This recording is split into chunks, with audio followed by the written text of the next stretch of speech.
This is the Blood Red podcast from the Liverpool Echo.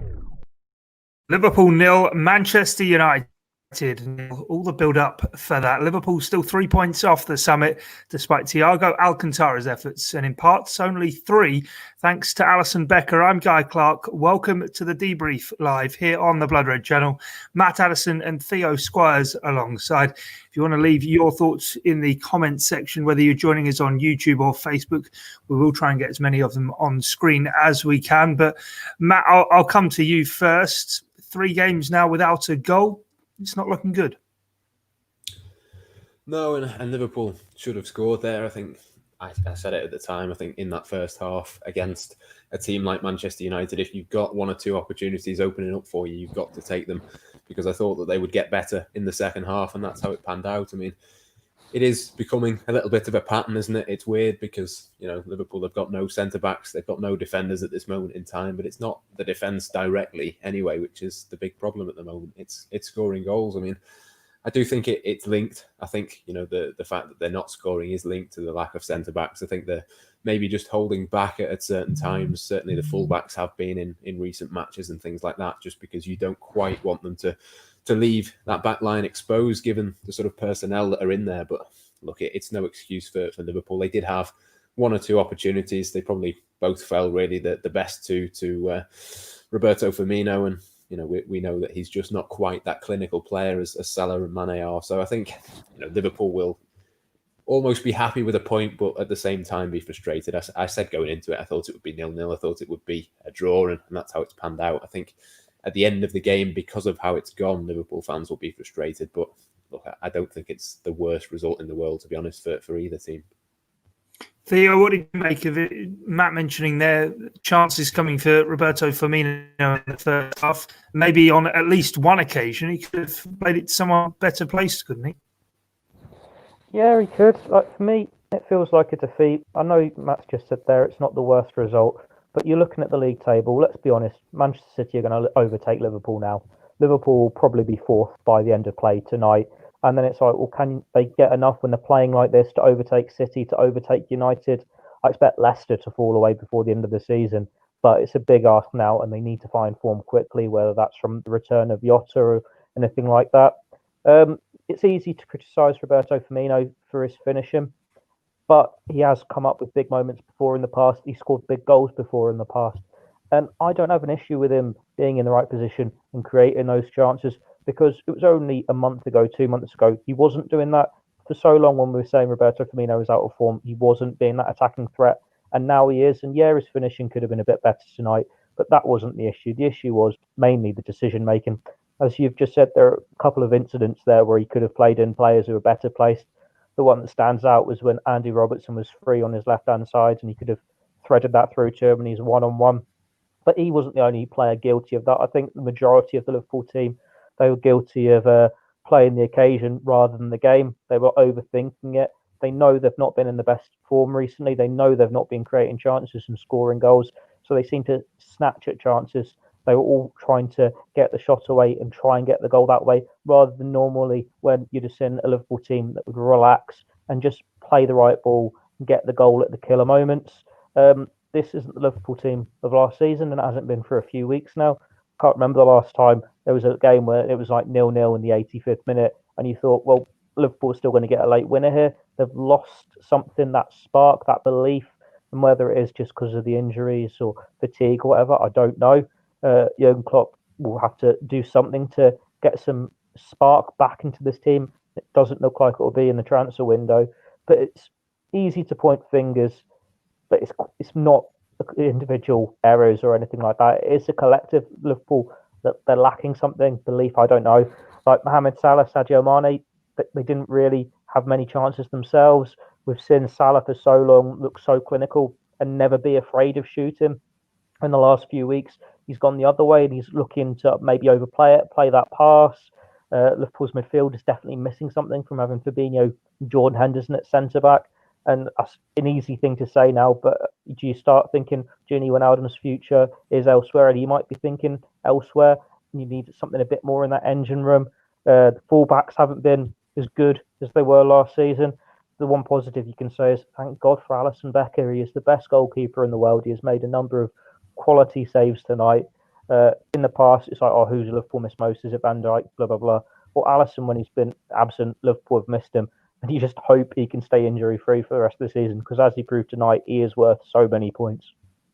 Yeah, how big could, I suppose, those saves from Bruno Fernandes and Paul Pogba look at the end of the season, Matt? Should Liverpool get back sort of their mojo at the top end of the pitch? Some huge saves in the end from Alisson Becker.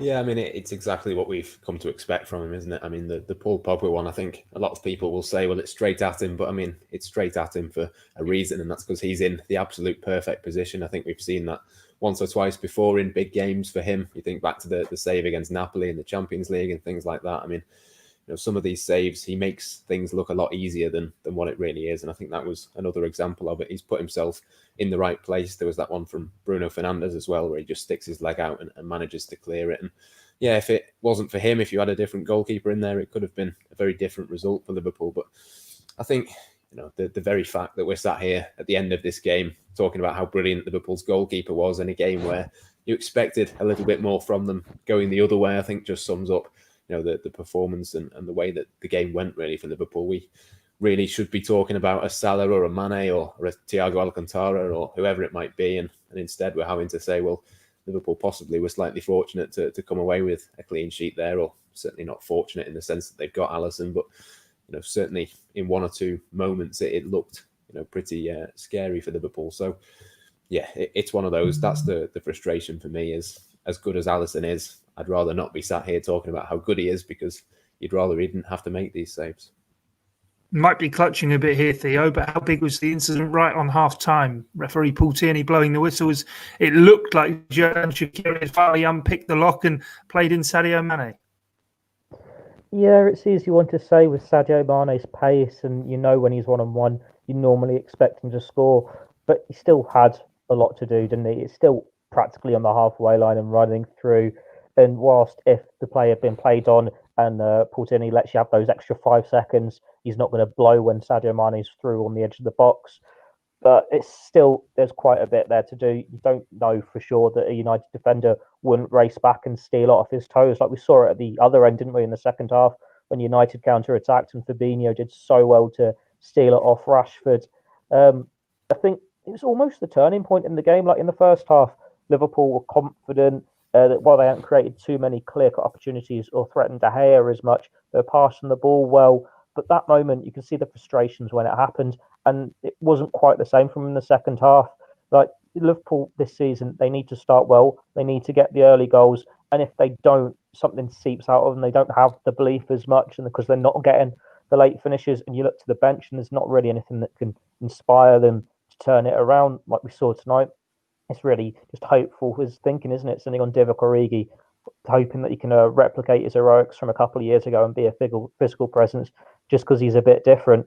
But yeah, I said it before, Liverpool need something new. They need to pick it up and they need to get it together, whether it's in midweek or in the FA Cup against Manchester United again. This has been the longest spell they've had like this for a while, which shows how good they've been for 2 years. And it's something they're certainly not used to. So it'll take some digging deep from them to get out of it. Yeah, certainly. Good point made there. Let's talk about a couple of individuals then before we go. Matt, Thiago Alcantara making his long-awaited Anfield debut. He didn't disappoint, did he? No, I thought he was all right. I don't think it was a spectacular performance from him, but he was one of the more creative players from Liverpool. He made a few effortless-looking passes. I think there was one or two occasions where you just wanted a little bit more from him, because we know that he is that level. He can take Liverpool's midfield to the next level, but obviously that relies on the players around him being at their best as well. And I think he was probably a standout along with Shaqiri for me in terms of the creativity. I think that's something I'd like to see that again going forward. Certainly, you think about Burnley on Thursday night. I'd imagine that both of those two players really have to play for Liverpool, because we know exactly what Burnley are going to do. It's not going to be too dissimilar to what Manchester United did at times tonight. And I thought they did okay to sort of create a few opportunities, but there's much more to come from Thiago Alcantara. But look, it's his first game at Anfield. It's what's that, his 6th appearance for Liverpool so far. I think you just sort of clutching at straws a little bit in terms of saying that the performance from him was really good. I thought he was all right, but it's sort of tempered a little bit by the result and the fact that Liverpool didn't quite do enough to make the most of his abilities. I think going forward he's going to be a huge player for Liverpool, but I don't think we really saw that a great deal tonight. Finally then, Theo, before we go, word on Xherdan Shaqiri, first Premier League start, I think it was since December 2019. He seemed to come up with a few flashes, but obviously nothing substantial for Liverpool tonight. Basically, his Liverpool career one game, wasn't it?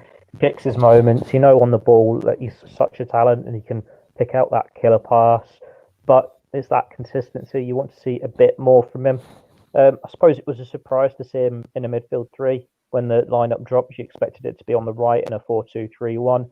But that at the same time is a positive in a way, because it's shown how he has grown in training behind the scenes with Jurgen Klopp. Like when he first came through at Liverpool, they didn't trust him in a midfield three. I think they tried it in one game for a half, and then they realised they needed more control in midfield. So it shows he's adapting, and he can be an important player for Liverpool. I think he's got to that stage now where if he leaves in the summer, it'll be because he wants to be a starring player for someone. But if he's happy to be a squad player, getting the odd start here and there, he's a very, very valuable player for Liverpool to have, because he's versatile, he's got quality and set pieces, and he can pick these through balls. Like, I know a few minutes ago I was just saying it's a bit too easy to say Liverpool could have been winning this game if the referee hadn't called it back on stroke of half time. It had been a great pass from him if the move had been allowed to continue. And it was the one earlier on where he played it, I think, was it when Firmino shot and he should have passed it to Robertson. He was involved in that move as well. And it's been for a couple of weeks now. He's involved in most of the positives in Liverpool's attacking play. It's just something isn't there in the final third, and we're not able to enjoy his talent as much as we would have done earlier in the season. Same for Thiago. Like, they're getting involved, they're getting on the ball, they're showing their abilities and the qualities, they're putting in good passes, showing their vision, but it's not getting the rewards at the final end of the pitch. Hopefully something just clicks into play. Liverpool can't use all their goals up against Crystal Palace. There must be some more coming in the next month or so. It's been a few weeks like this. Hopefully the tides can change, and you'd expect Shaqiri and Thiago to have a big say when they do. Yeah, let's hope they can find some before taking on Burnley. That's it from us here, though, on the debrief on the Blood Red channel. I've been Guy Clarke, Matt Addison and Theo Squires alongside. Stick with us across the Blood Red channel on our dedicated YouTube channel, as Jurgen Klopp's post-match press conference will follow. But from us, guys, having our say on the action, that's all for now. Thanks for your time. This